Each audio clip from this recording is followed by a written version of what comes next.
امام ترمذی رحمۃ اللہ علیہ، حضرت امام ترمذی رحمۃ اللہ علیہ کی تقوی اور طہارت اور اسی طریقے پر اللہ آپ کا بھلا کریے ہے کہ آپ کا حافظ ہے، قوت حافظ ہے، یہ نہایت ہی مشہور ہے۔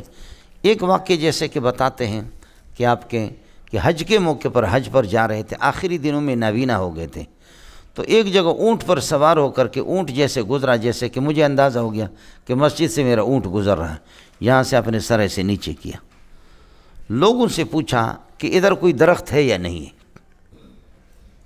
کہا یہاں تو کوئی درخت نہیں۔ کہا میں نے سر اس لیے میں نے نیچے کیا ہے کہ یہاں سے سواری لوگ گزرتے تھے اونٹوں پر تو اس درخت کے کانٹے ان کو لگتے تھے، شاخیں لگتی تھی، یہ درخت یہاں تھا۔ انہوں نے کہا یہاں تو کوئی درخت نہیں ہے۔ فرمایا کہ اگر اس جگہ پر میرے اندازے کے مطابق اگر درخت نہ ہو تو پھر میرا حافظہ کمزور ہو چکا ہے، تو پھر میں حدیث نہیں پڑھاؤں گا، لیکن معلوم کرو قرب و جوار کے لوگوں سے کہ یہاں کوئی درخت تھا نہیں تھا۔ معلوم کیا گیا، لوگوں نے بتایا واقعتاً یہاں چند سال پہلے درخت تھا، اس کو کاٹا گیا، اب اس کے نام اندازہ مولانا اس انداز پہ۔ بعض لوگ کہتے ہیں کہ صاحب کشف بھی تھا، اس کو کشف ہوتا تھا، یہ تو کشفی واقعہ ہے، اس طریقہ پر ان کا یہ ہے کہ معلوم کر لینا۔ آپ کو ایک محدثین کے 2 ثبت پہنچے تھے، بعض لوگ کہتے ہیں کہ 40 حدیثیں تھی اس میں، بعض کہتے ہیں کہ 2 ثبت معنی محدث کی روایت کردہ حدیثیں ان میں تھیں، اور ان کی اجازت مل گئی تھی امام ترمذی کو غائبانہ کہ یہ کتاب آپ کو بھیج رہے ہیں، یہ کتاب آپ کو اجازت ہے۔ ان میں تحریر شدہ حدیثیں تھیں اس محدث کی، لیکن اس محدث سے حضرت کی ملاقات تھی نہیں آمنے سامنے۔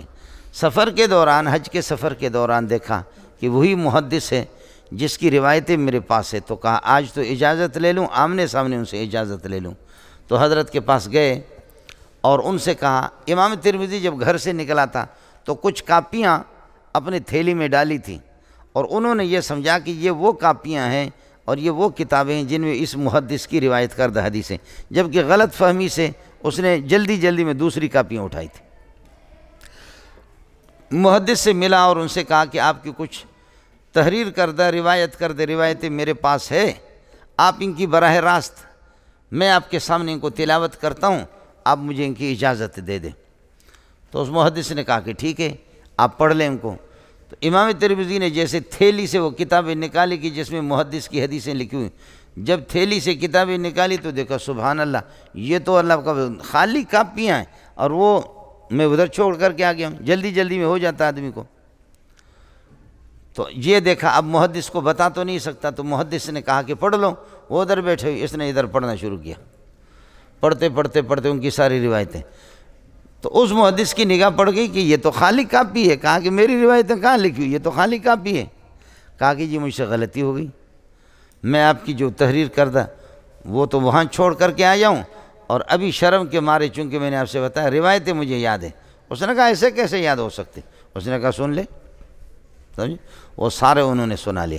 فرمایا کہ ہو سکتا ہے کہ یہ آپ کو پہلے سے آپ نے یاد کی ہو، کچھ فرمایا اور حدیثیں سناؤ، اس نے اور سنائی، اس نے لفظ بلفظ سنایا۔ تو انہوں نے کہا کہ واقعتاً آپ کی یادداشت اور حافظہ کو سلام۔ مزید ویڈیوز کے لیے آپ ہمارے فیس بک پیج کو لائک کریں اور ساتھ ہی ہمارے یوٹیوب چینل کو بھی سبسکرائب کریں تاکہ کسی بھی ناگہانی کی صورت میں آپ کو ہماری ویڈیوز بر وقت مل سکے۔